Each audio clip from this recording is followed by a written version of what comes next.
Чохол для телефону, чашка, сумка, ліхтарик, ще якась дрібниця, або навіть одяг чи взуття. Усе разом може обійтись дешевше, ніж одна покупка в українському магазині. І не важливо, що половина цих речей була вам не потрібна. Ось вони вже спаковані, їдуть на поштове відділення з іншого кінця світу. Приблизно так ми купуємо на Тему. Але як це взагалі можливо? Якщо мільйони людей купують речі майже за безцінь, хтось все одно мусить платити справжню ціну. Які ризики приховує ця дешевизна китайського застосунку для нашої економіки і для нас особисто?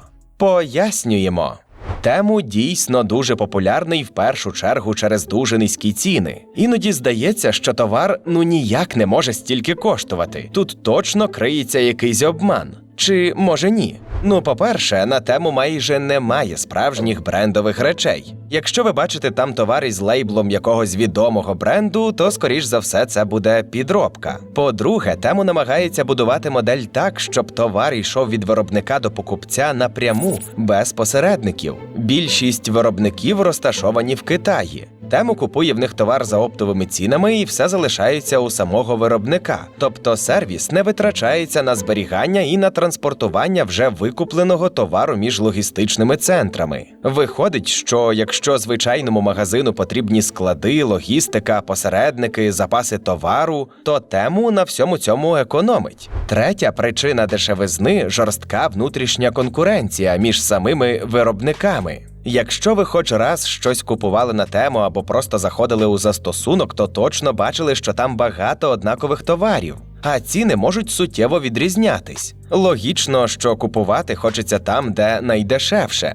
Крім того, сама платформа вимагає у продавців пропонувати товар дешевше, ніж на AliExpress. У результаті ми маємо дешеві товари, а виробники фактично б'ються між собою не якістю, а тим, хто продасть ще дешевше. На низькі ціни також впливають дешева сировина і дешева робоча сила. Багато виробників використовують максимально дешеві матеріали, щоб собівартість була якомога нижча. У розслідуваннях і публічних дискусіях навколо китайських маркетплейсів не раз згадували використання дешевої, а в окремих випадках примусової праці. Поговоримо про це трохи далі, але безперечно це один з факторів, який дозволяє тримати ціни такими низькими. Ще одна важлива частина моделі Тему – дешева або навіть безкоштовна доставка. Для покупця це дуже сильний аргумент. Ми не хочемо багато платити за пересилку дешевого товару. Тему про це знає і намагається створити відчуття, що ми платимо виключно за товар, а доставка – це вже проблеми когось іншого. Маркетологи Тему викладаються наповну, не шкодують ні грошей, ні методів, аби тільки залишати покупця на платформі якомога довше і змушувати повертатись. Тему просувають всюди – на YouTube, TikTok, Facebook, Instagram, у локальних соціальних мережах, у мобільних застосунках, у банерах, у відеорекламі. Іноді здається, що він нас просто переслідує по всьому інтернету. Реклама платформи не універсальна, її адаптують під конкретний ринок. У 2023-му значна частина реклами була з китайськими акторами. Згодом з'явилися актори європейської та африканської зовнішності. Частину реклами почали переозвучувати за допомогою штучного інтелекту, а частину записувати з носіями мови. Відповідно, в нас Тему рекламується українською, адаптується під нашу аудиторію і виглядає все більш локально. Як ви організували цю акцію? Пані, а де ви Тему скачали? А це має значення? А ще сервіс співпрацює з місцевими інфлюенсерами. І блогери часто рекламують не просто конкретні товари, а саме акції на Тему. Оці всі розіграші, подарунки, бонуси. Тобто нам продають не просто дешеву річ, а ціле відчуття гри, можливості урвати щось майже безкоштовно. Це називається гейміфікація шопінгу. У застосунку використовуються різноманітні ігрові механіки, бали, бонуси, купони, завдання, розіграші, запрошення друзів, міні-ігри, подарунки за активність. Бонуси потім можна обмінювати на товари або знижки. Здається, що Тему вже більше схожий не на магазин, а на якесь онлайн-казино. Ти можеш випадково зайти на сайт і вже крутити колесо, відкривати сюрприз-бокс, виконувати завдання заради знижки. Іноді навіть не одразу зрозуміло, як звідти вийти, чи як просто купити ту одну річ, за якою прийшов. Цей постійний інтерактив перетворює покупку на розвагу. Маленькі перемоги в міні-іграх стимулюють викид дофаміну. Ми буквально отримуємо задоволення. Не дивно, якщо цей досвід хочеться повторювати знову і знову, навіть коли нічого не треба купувати. Так людина витрачає гроші, потім отримує новий бонус, повертається, щоб використати цей бонус, бачить нову акцію і знову витрачає гроші. Розірвати це коло дуже складно, адже кожен крок веде тебе до наступного, як і запланували маркетологи. Механіка Тему спонукає людину проводити в застосунку дедалі більше часу, залучати друзів і родичів, ділитися посиланнями, виконувати завдання, гортати товари. До речі, останнє можна робити буквально нон-стоп, не треба навіть вбивати товар в пошук. Стрічка така ж нескінчена, як у Тіктоці чи Instagram Reels. Додайте сюди також відгуки, фото, реакції, обговорення інших користувачів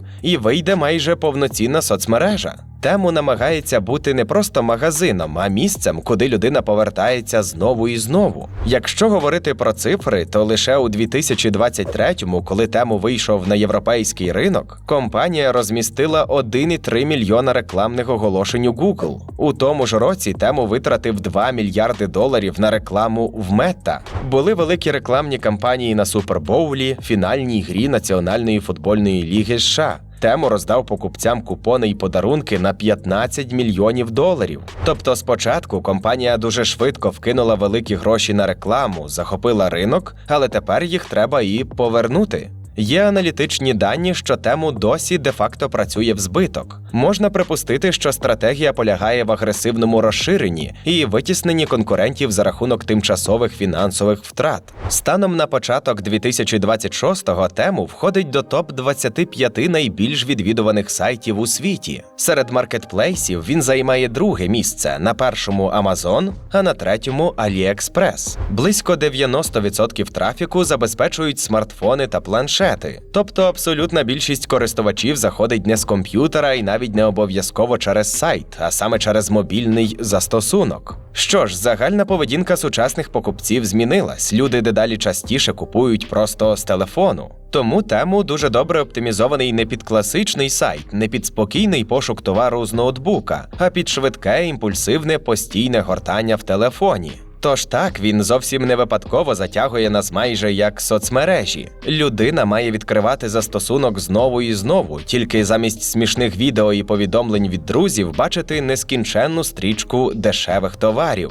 І, звісно, їх купувати. А як усе почалось? Маркетплейс Тему заснував китайський IT-бізнесмен, менеджер та інвестор Колін Хуанг. Запустили платформу у вересні 2022-го. Вона належить китайській компанії Pinduoduo. Тему не з'явився на порожньому місці. Ще в 2015-му запрацював його попередник маркетплейс Pinduoduo. Він фактично роками збирав базу постачальників і виробників, і таки зібрав. Компанія отримала доступ майже до 100 тисяч китайських виробників. І Тему вийшов на міжнародний ринок вже з величезною базою товарів, продавців і готовою інфраструктурою. Хоча прикладом бізнес-моделі Тему став інший китайський гігант онлайн-торгівлі Shein, між ними є важлива різниця. Shein спочатку спеціалізувався переважно на одязі, взутті та аксесуарах, а ось Тему одразу намагався охопити майже всі можливі товарні категорії, особливо електроніку, гаджети та товари для дому. Зараз Shein теж продає і дитячі іграшки, і канцтовари, і косметику, і автотовари, і посуд.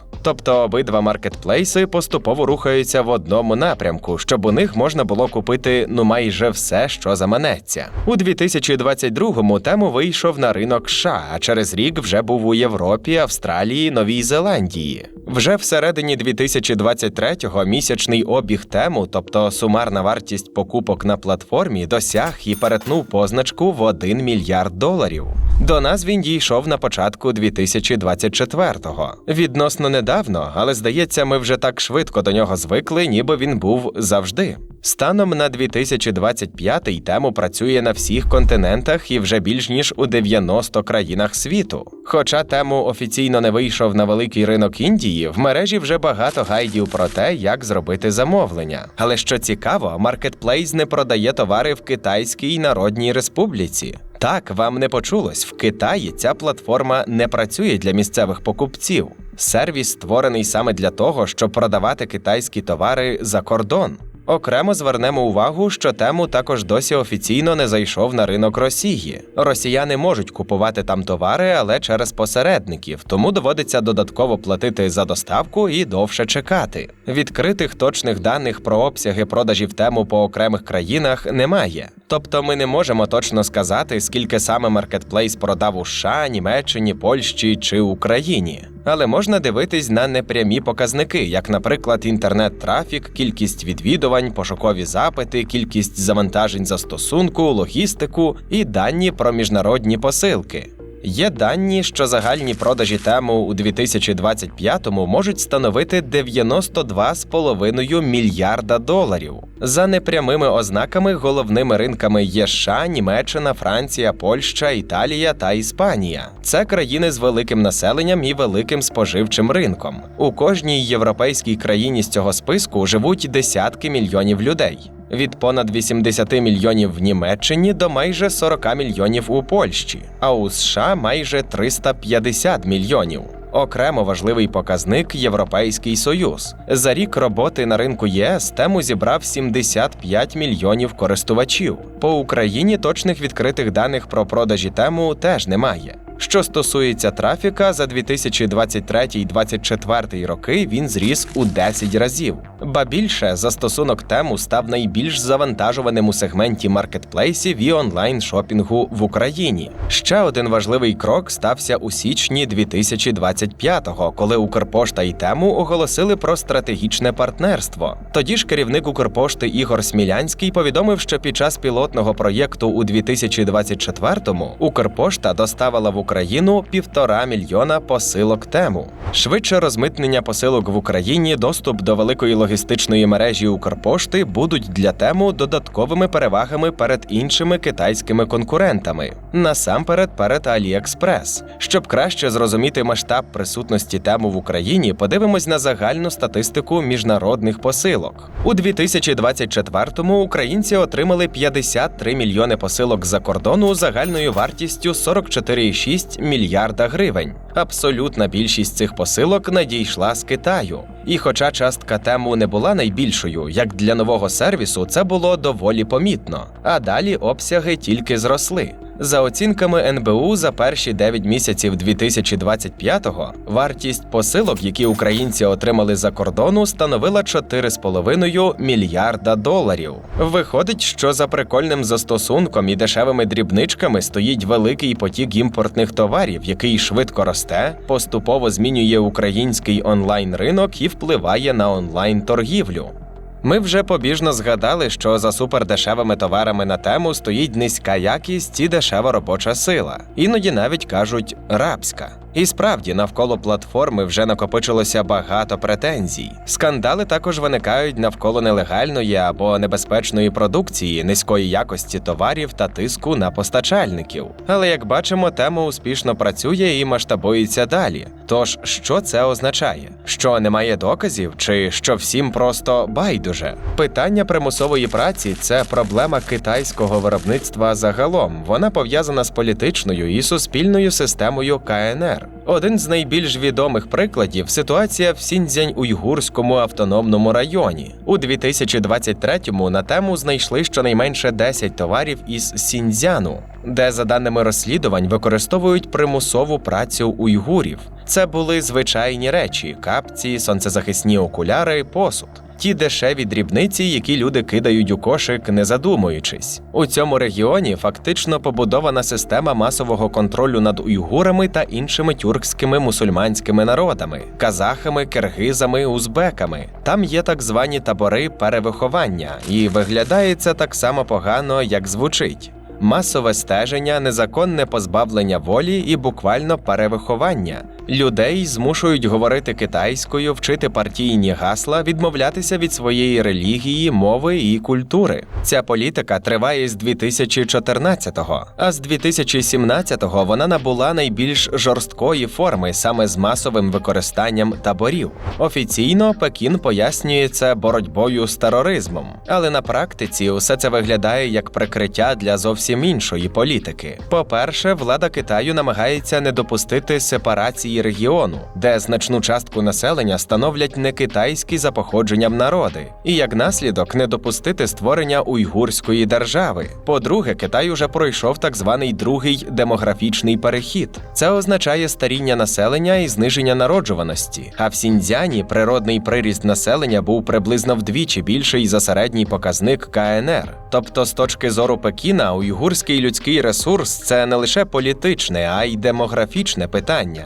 Китайська влада фактично хоче збільшувати кількість китайців за рахунок уйгурів, щоб ті перестали сприймати себе окремим народом і визнали себе частиною китайської нації. Про ситуацію в Сіньцзяні західні медіа активно пишуть щонайменше з 2019-го. Є багато матеріалів про табори, незаконне позбавлення волі, психологічне, фізичне і сексуальне насильство, примусову контрацепцію, аборти та примусову працю. Є також свідчення колишніх в'язнів, яким вдалося втекти на Захід. На міжнародному рівні цю тему теж підіймали. Були резолюції Ради ООН з прав людини 22 червня 2021 і 6 жовтня 2022. Україна у 2021 спочатку підписала відповідну заяву, але потім відкликала підпис під тиском. Китай погрожував скасувати постачання партії вакцин від COVID-19.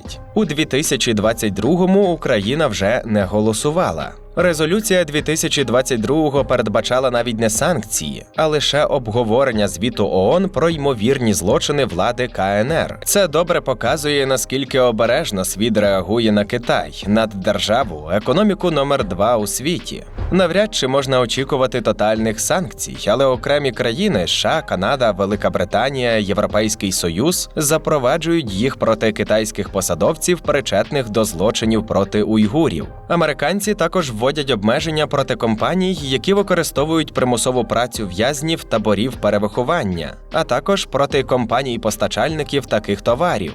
Тобто фактично у США діє заборона на всі товари з Сіньцзянь-Уйгурського автономного району, якщо компанія не може довести, що вони не пов'язані з примусовою працею. Після того, як на тему знайшли товари з Сіньцзяну, це питання розглядали в Конгресі США. Американський комітет дійшов висновку, що тему і разом з ним Шейн не мають достатньо надійної системи контролю, яка б гарантувала відсутність примусової праці у ланцюгах постачання. Тобто вони не можуть чесно гарантувати, що ці речі не зроблені з використанням примусової праці. Звісно, це проблема багатьох китайських маркетплейсів, але саме Тему став символом цієї історії, бо він дуже швидко виріс і почав продавати мільйони дешевих товарів по всьому світу. І якщо говорити про якість товарів, то кожна покупка на Тему – це фактично лотерея. Ви можете отримати більш-менш нормальний товар за свої гроші, а можете отримати річ, яка виглядає гірше, ніж на фото, швидко ламається або взагалі не відповідає очікуванням. З іншого боку, це ніби частина неформальної угоди між платформою і покупцем. Купуємо дешево і приймаємо ризик, що можемо отримати щось не дуже якісне, а потім сміємося над невдалою покупкою у Threads. Але проблема у тому, що деякі товари можуть бути потенційно небезпечними. Європейська комісія попередньо встановила, що користувачі Тему мають високий ризик натрапити на незаконні або невідповідні товари, зокрема дитячі іграшки та електроніку. Тож не завжди зрозуміло, чи є в товарах токсичні речовини, чи безпечні ці речі для дітей, чи відповідають вони нормам безпеки в країнах, куди їх продають. Саме через такі ризики в ЄС тривало розслідування щодо Тему. У 2025-му маркетплейс звинуватили у порушенні цифрових правил і в тому, що на платформі можуть продаватись незаконні товари. І якщо порушення доведуть остаточно, Тему загрожує штраф до 6% від річного обороту. Ну добре, ми вже зрозуміли, що не так з самим Тему. Але на самому початку ми також згадали про шкоду українській економіці. Тож, що поганого в тому, що ми іноді купуємо якісь дешеві дрібнички? Це ж не означає, що ми перестали ходити по наших магазинах. Коли люди масово купують на іноземному маркетплейсі, місцеві рітейлери дійсно продають менше. Це, в свою чергу, означає менше податків, менше грошей у бюджеті, менше робочих місць і менше замовлень для всіх, хто обслуговує торгівлю. Тобто логістики, орендодавців, комунальних служб, рекламістів, пакувальників, бухгалтерів. Так, один чохол для телефону чи іграшка не похитнуть економіку. Але коли таких посилок мільйони, це вже десятки мільярдів гривень, які проходять повз місцевий бізнес і частково повз бюджет. Тему в багатьох країнах критикують за використання податкових лазівок для дрібних міжнародних посилок. Наприклад, у США посилки вартістю до $800 не оподатковуються, але в 2023-му Тему щодня надсилав до 600 тисяч таких неоподаткованих посилок. Для порівняння, звичайні рітейлери завозять товар великими партіями і платять мита та податки. Той же H&M у 2022-му сплатив у США понад $200 мільйонів податків. В Україні ситуація схожа. Зараз міжнародні посилки для фізичних осіб вартістю до 150 євро не оподатковуються. Вже є законопроєкт, який пропонує знизити цей ліміт. Якщо документ ухвалять, все, що дорожче за 45 євро, обкладатиметься ПДВ у 20%. Звісно, навколо багато суперечок. Хтось вважає, що це захист українського бізнесу, а інші звинувачують рітейлерів, зокрема ту ж Аврору, у лобізмі. Але логіка тут проста. Українські магазини створюють робочі місця, платять податки, оренду, комунальні, рекламу і логістику. І ці гроші далі обертаються всередині країни. А коли ми купуємо на Тему, гроші йдуть за кордон. Гривня конвертується у валюту, товар купується в Китаї, а український бюджет майже нічого з цього не отримує. І якщо таких покупок мільйони, це вже не дешева дрібничка, а великий відтік грошей з економіки. Ну і як ми вже казали, товари з Тему можуть бути небезпечними, бо незрозуміло, чи перевіряли їх належним чином. А товари, які продаються через офіційних рітейлерів, усе ж таки мають відповідати стандартам і сертифікації. Хоча, звісно, це теж буває не завжди. Не такий очевидний, але найгірший особисто для нас момент з покупками на Тему – це кібербезпека. Точніше, кібернебезпека. Експерти вважають, що це набагато серйозніша проблема, ніж обхід мит і винищення місцевих виробників. Тут є два різні ризики – сам мобільний застосунок Тему і гаджети, які продаються на платформі. Наприклад, дешеві смартфони, планшети, ноутбуки чи інша електроніка від невідомих брендів. У західних матеріалах йшлося про те, що застосунки, пов'язані з компанією PDD Holdings, можуть збирати надмірну кількість даних про користувачів. У випадку з Pinduoduo, китайським застосунком тієї ж компанії, експерти писали про ще серйозніші речі. Використання вразливостей Android, доступ до даних з інших застосунків і навіть зміну налаштувань безпеки системи. Через це Pinduoduo видаляли з Google Play. Формально таких же доведених претензій до самого Тему не було, але все ж це одна й та сама корпоративна група, тому питання до рівня довіри все одно залишаються. Звісно, збір даних сам по собі не є чимось унікальним. Складно сказати, де в інтернеті не збирають інформацію про наші запити, покупки, перегляди товарів, час перебування на сторінках і поведінку. Це все використовують для таргетування реклами і рекомендацій. Але з китайськими сервісами є додатковий ризик. Законодавство зобов'язує китайські компанії співпрацювати зі спецслужбами і передавати їм дані на запит навіть без рішення суду, які в КНР і так не є незалежними за стандартами демократичних держав. Плюс це може стосуватися не лише громадян КНР, а й іноземних користувачів. Тобто великий масив даних про користувачів за кордоном потенційно можуть використовувати для кібератак, операцій впливу або навіть вербування. Дослідження кібербезпеки, проведене в Литві, виявило, що популярні смартфони Xiaomi мають приховані функції цензури контенту та передають зашифровані дані на віддалені сервери. За словами виробника, ці сервери розташовані в Сінгапурі, але компанія не впевнена, хто насправді отримує ці дані. Тож Міноборони Литви порадило своїм громадянам позбутися китайських смартфонів саме через виявлені функції цензури та передачі даних у різних місцях за кордоном. Наша рекомендація – не купувати нові китайські телефони і якнайшвидше позбутись тих, що вже куплені. Дослідники з Ірландії виявили, що смартфони OnePlus, Xiaomi та Oppo Realme, що продаються в Китаї, передають великі обсяги даних різним сторонам без згоди користувача. Користувачів не повідомляють про передачу даних, відмовитися від неї теж неможливо.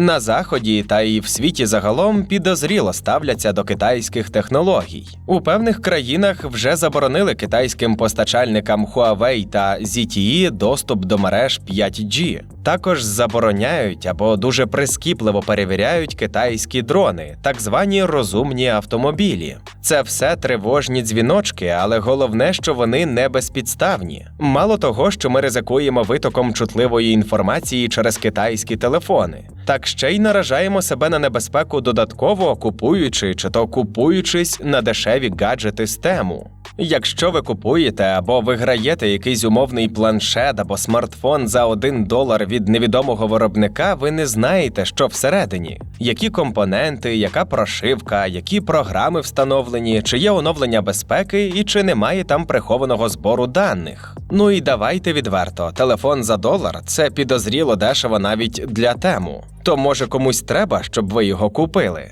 І уявіть далі, що з всією тією невідомою начинкою гаджету ви пов'яжете банківський застосунок, месенджери, робочу пошту, дію. Тобто купа чутливої особистої інформації буде під загрозою витоку. Хтось може заперечити, мовляв, я звичайна людина, що такого цікавого для китайського уряду може бути в моєму телефоні. По-перше, ми живемо у війні. Наші військові так само користуються телефонами, щоб спілкуватись з рідними. І будь-яка інформація щодо них вже за замовчуванням чутлива. По-друге, як кажуть експерти, якщо зламати месенджер пересічної людини, можна буде надіслати лінк. І по цьому ланцюжку пройти та дійти до телефона конкретної особи. Усе ж таки купити на тему невідомо з чого зроблену іграшку не те саме, що купити там планшет і користуватися ним як особистим пристроєм. Ризик вже зовсім іншого рівня. Якщо ви купили або хочете щось придбати на тему, робіть це бодай не в застосунку, а просто на сайті без реєстрації.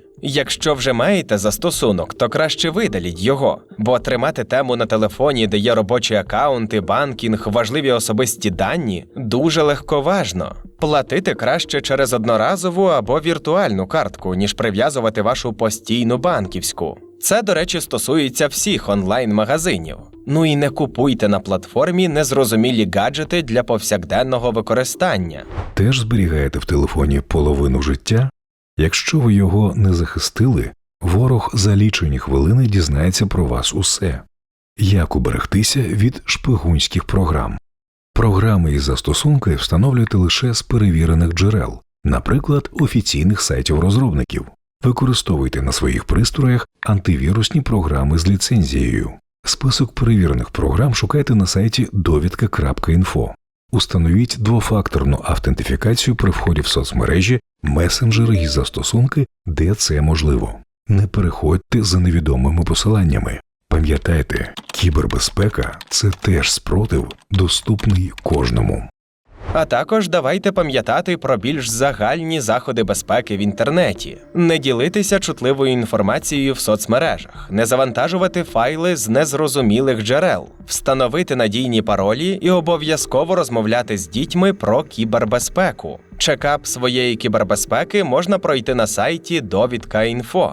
Отже, що таке тему? Суцільне зло, яке знищить нашу економіку і втопить нас в лавині неякісних токсичних речей? Чи просто один з онлайн-магазинів, і кожна людина сама вирішує, користуватись ним чи ні, і як саме? Правда, як завжди, десь посередині, і вирішення цієї проблеми теж. Бажання купити щось дешевше абсолютно зрозуміле, особливо зараз, коли через війну доходи багатьох людей просіли. Але все ж, коли мільйони людей купують на іноземному маркетплейсі, виходить, що ми фінансуємо виробництво, робочі місця, логістику і податки в Китаї, а не в Україні. Хтось може заперечити, що в тій же Аврорі так само продають китайські товари. Та вона все одно працює в Україні, відкриває магазини, наймає людей, платить оренду, податки і зарплати. Тобто частина грошей залишається всередині країни. У випадку з тему український бізнес просто випадає з ланцюга. Водночас, якщо завтра обкласти всі посилки податком або заблокувати тему, це не означає, що всі гроші автоматично підуть в розетку чи іншим українським магазинам.